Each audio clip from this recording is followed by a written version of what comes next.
Now listen carefully and answer questions 1 to 4.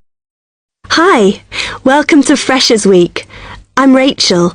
Can I help you? Oh, hi. Yes, I was hoping to find out about some clubs I could join. Well, all the club stands are here in this hall. What were you interested in? Not sure. I wanted to do something where I could meet people.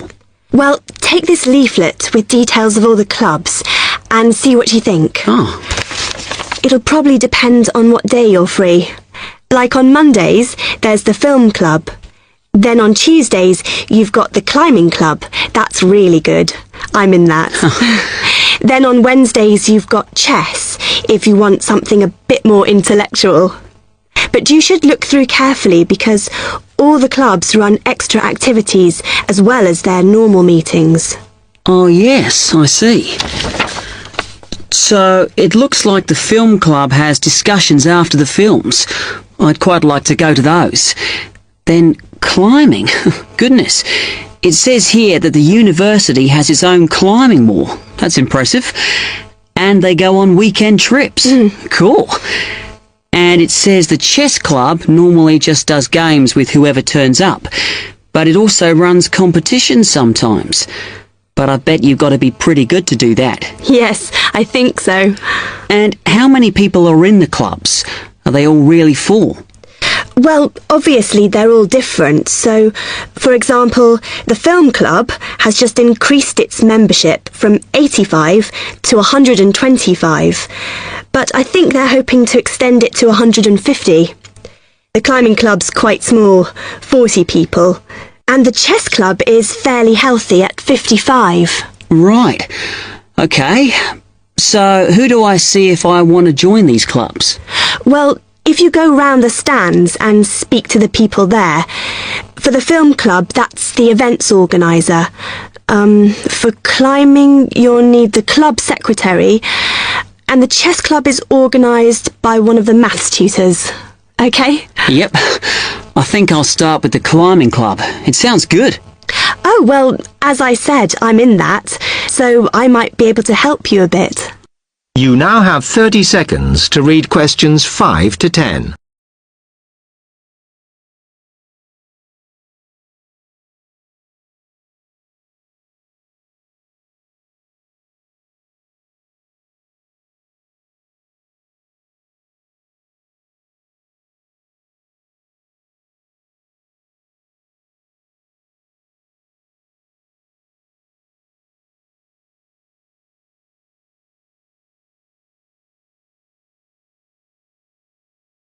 Now listen carefully and answer questions 5 to 10.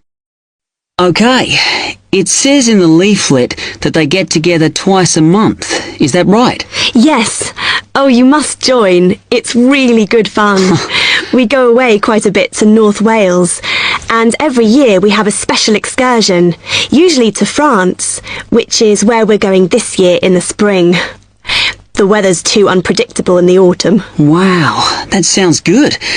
But it must cost a lot. Yeah, but we try and save up for it through subscriptions.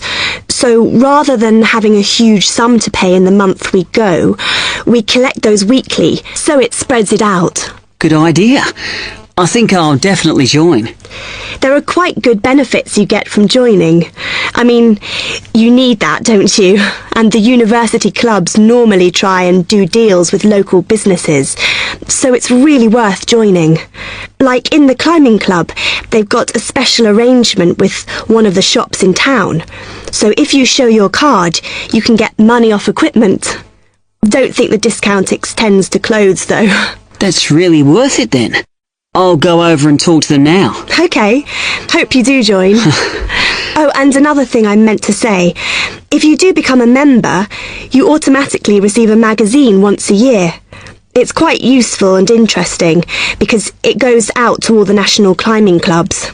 And the other thing is, if you come to every session, then you can get a complimentary ticket to the big exhibition that's held in Cardiff every year.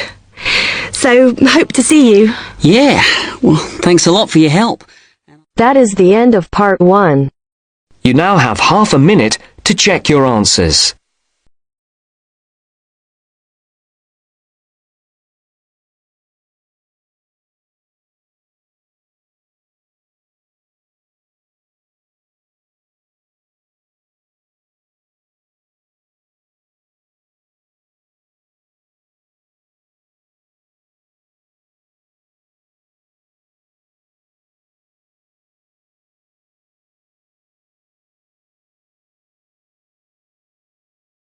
Now turns to part 2. Part 2. You will hear a presenter on a radio phone-in show. The presenter is talking to a woman who was bitten by a poisonous spider. First, you have some time to look at questions 11 to 15.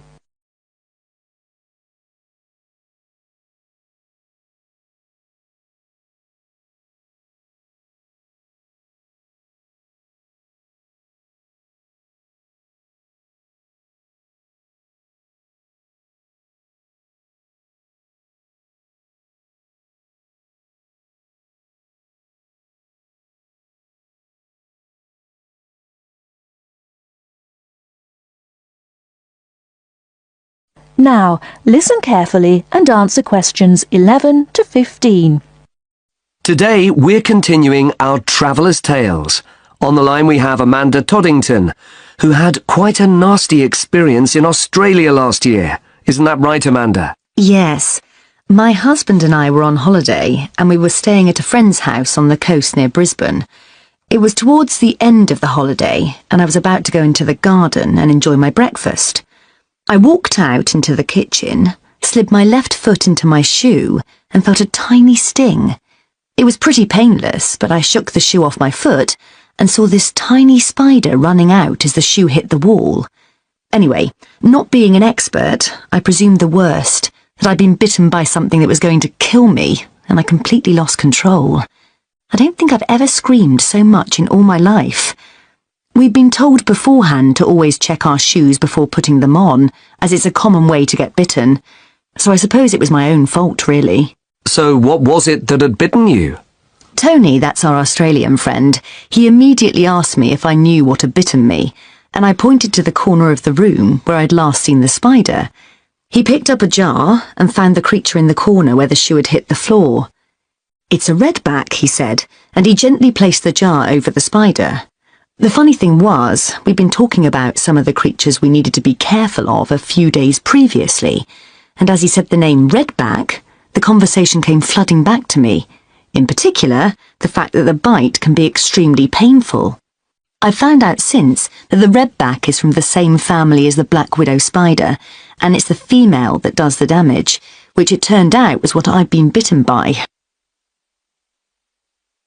You must have been absolutely petrified. You can say that again. I remember feeling quite confused. I wasn't in a great deal of pain to begin with, and yet I could see from our friends' faces that they were concerned. Tony explained that the venom or poison of the bite spreads quite slowly, so the pain doesn't feel too bad at first. Gwen, Tony's wife, brought an ice pack, and Tony held it against the bite to make it less painful. Apparently, you're not supposed to put a bandage on the area, as this can make it hurt even more. Tony tried to put my mind at rest by explaining that this was quite a common bite, that the hospital would have an antivenom, and that everything would be okay. But I was beginning to panic. We were flying back to the UK the next day, and I really didn't know what to do. Before you hear the rest of the talk, you have some time to look at questions 16 to 20.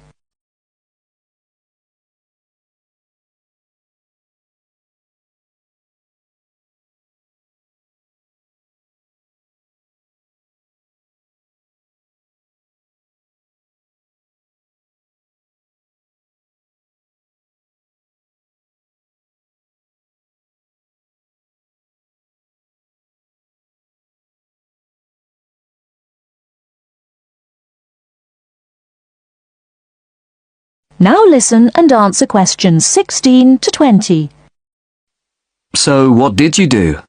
Well, Tony phoned the doctor, who told him to check my symptoms for the next hour or two. As time went on, the pain became very intense, from my foot right up to my knee.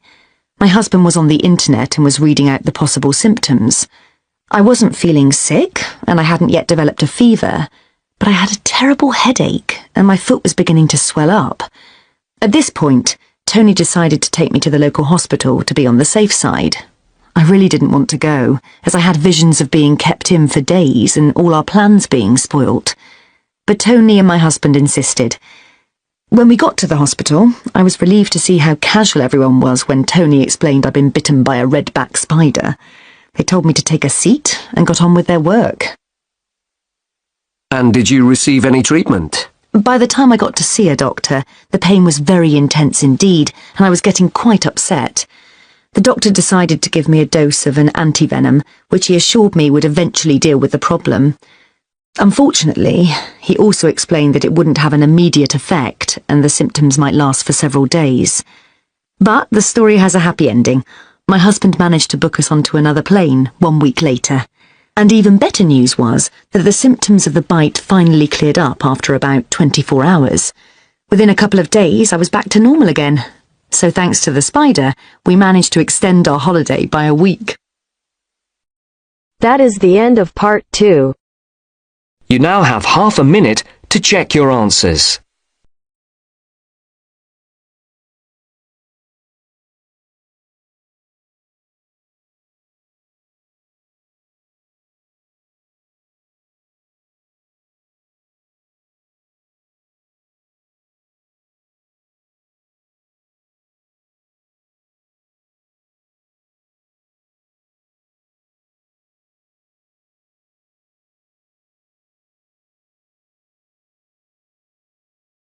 Now turns to part 3.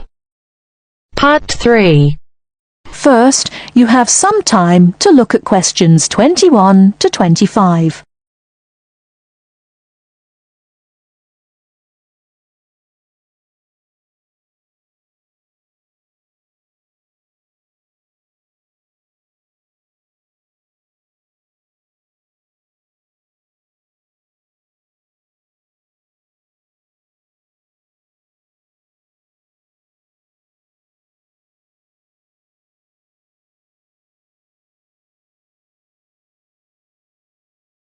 Now listen carefully and answer questions 21 to 25.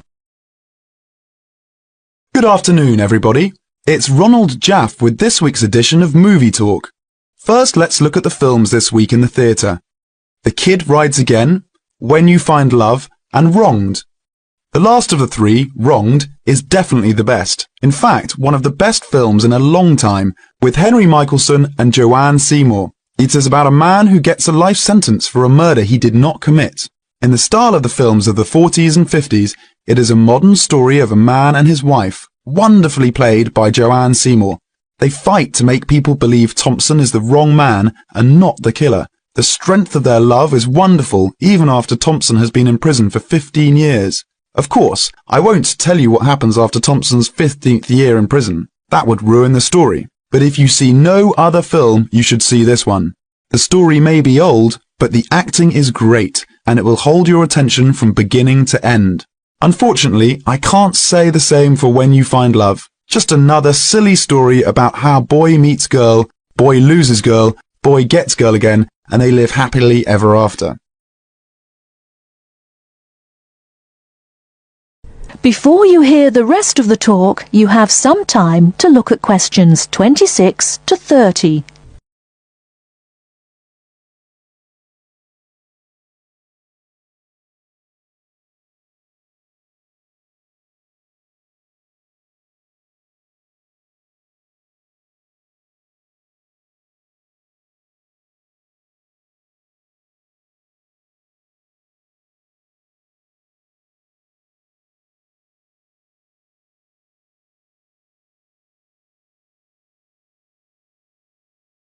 Now listen and answer questions 26 to 30.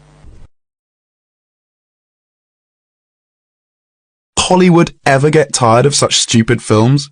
Yet, on a New England college campus, the star of the movie, Tommy Seal, is a freshman. He meets the 2 years older Stephanie Fool, played by Sally Evans.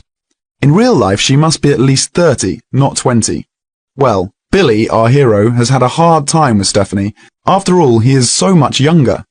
But they fall in love in about a minute, as long as it takes to take a picture with a Polaroid, and they are both so happy, in true paradise, until Buck, the star football player, played by Ronco Starr, the only good acting in the film, steals Stephanie away from the poor Billy. He is, after all, a senior and football star, and the rest of the film is about, naturally, how Billy gets Stephanie back, making her remember their love. He shows her that he, not Buck, is the man for her.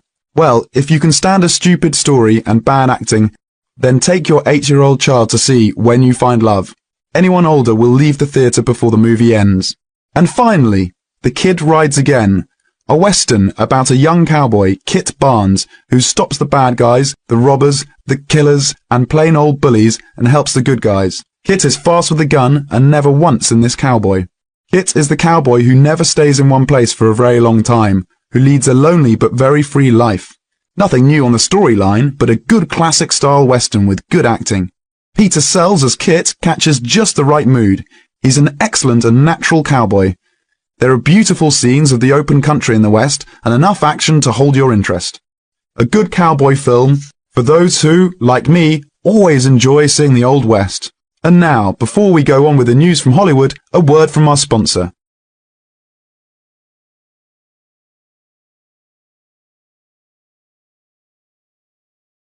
That is the end of part 3.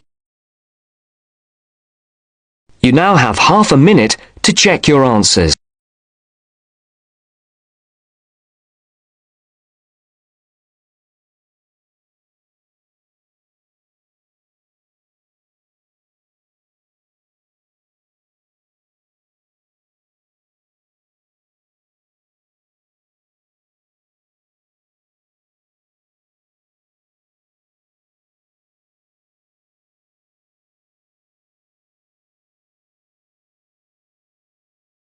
Now turns to part 4.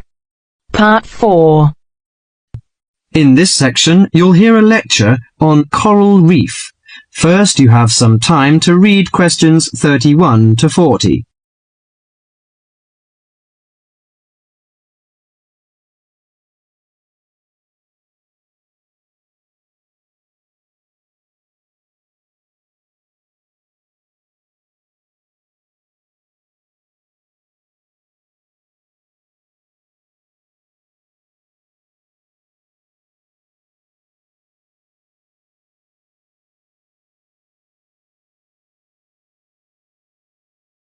Now listen carefully to the lecture and answer questions 31 to 40. Do you fancy diving in the wonderful world of coral reefs, green sponges, colourful fish and red crabs? It is a rich garden beneath the waves. But how much do you know about the corals? Are they animals or plants?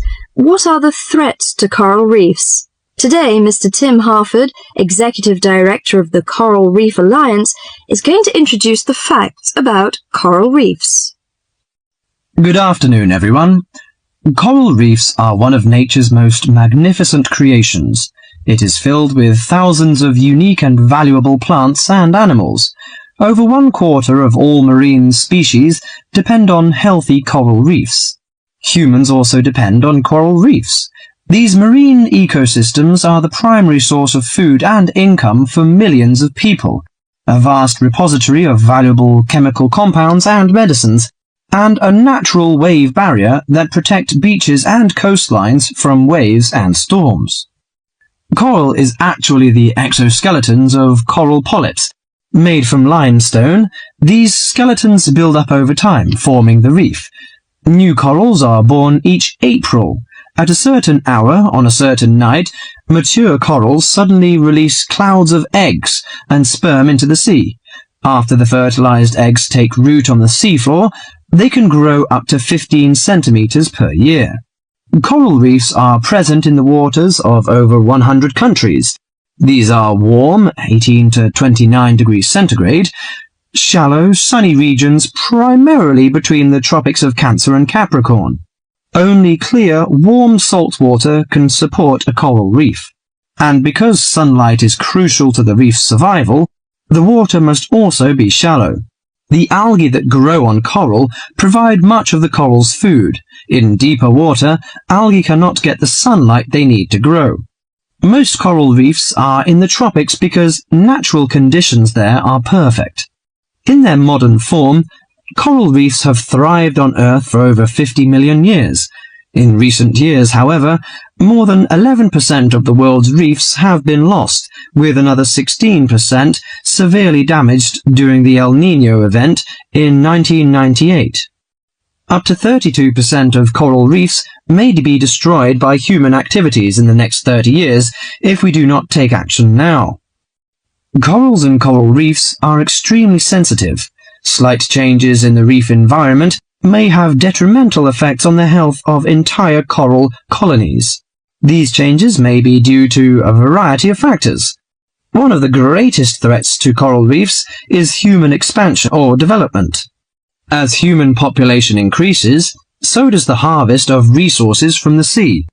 Due to overfishing, reef fish populations have been greatly decreased in some areas of the world. The removal of large numbers of reef fish has caused the coral reef ecosystems to become unbalanced. As we know, corals are also very popular as decorations. A large amount of the most healthy corals are selected by commercial collectors. They sell the corals to souvenir shops, where a large number of tourists wait to purchase them as decorations or souvenirs. Coral reefs also receive much damage from both commercial and private vessels. The leakage of fuels into the water and the occurrence of spills by large tankers are extremely damaging to local corals. Although much of the coral reef's degradation is directly blamed on human impact, there are several natural disturbances which cause significant damage to coral reefs. The most recognized of these events are hurricanes or typhoons, which bring powerful waves to the tropics. These storm waves cause large corals to break apart and scatter fragments about the reefs. Home to a diverse community of creatures, coral reefs are underwater treasure chests of color and activity. Predators and prey swim and crawl among the coral in nature's never-ending dance of life and death. This lively, fascinating world beneath the waves is just waiting to be explored. That is the end of part 4. You now have half a minute to check your answers.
Give it to